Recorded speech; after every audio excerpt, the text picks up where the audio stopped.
Antoinette, thank you so much. We also have an additional footnote. Our News 3 investigative team wanted to find out exactly what the penalties are for making a bomb threat. So we dug through Virginia code, and here's what we found. In the Commonwealth, any person who makes or communicates a threat to bomb, burn, destroy, or damage any place of assembly, building, or any means of transportation could be found guilty of a Class 5 felony. But if that person is under the age of 15, it's a Class 1 misdemeanor. Now, for someone convicted of a Class 5 felony, punishment would be a 1-year minimum, 10 years maximum imprisonment, or a fine of up to $2,500. For kids under the age of 15 facing the Class 1 misdemeanor charge, conviction would mean up to a year in jail and or a fine of up to $2,500.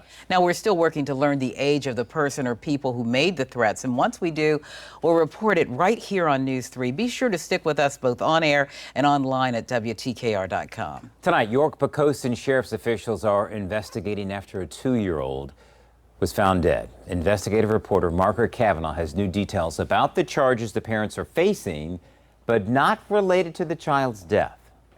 These court documents outline what investigators found when they were called to this house. Neighbors tell us they're sad and stunned by what they heard. It came in last Thursday as a call for a child not breathing. A criminal complaint outlines how when investigators arrived, they say the area where the child and parents slept was in disarray. Syringes, cigarette butts, and urine-soaked blankets. The parents, 29-year-old Anna Rains and 37-year-old Jesse Gunn, were arrested accused of child neglect, but not related to the little girl's death. The living conditions that this child was found to be in is the whole basis of the felony child neglect. Right. So it was pretty bad. They say they're waiting on reports from the medical examiner's office to try to figure out when and how she died. Documents state that the parents allegedly gave conflicting reports of the last time they saw the child alive. It states there was loose change and 3 cigarette butts in the child's crib and suspected heroin in a diaper bag. We see this a lot with people that are drug addicts, that they don't realize how bad the living conditions have gotten that they actually live in.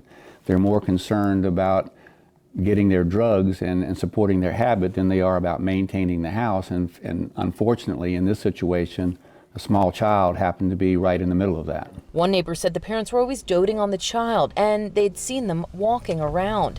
Court records state that both parents allegedly admitted to using drugs in the days before the child's death.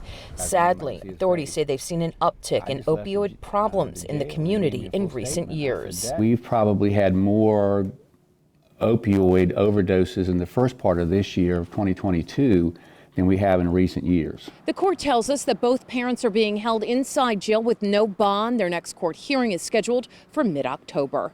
In York County, Margaret Kavanaugh, News 3.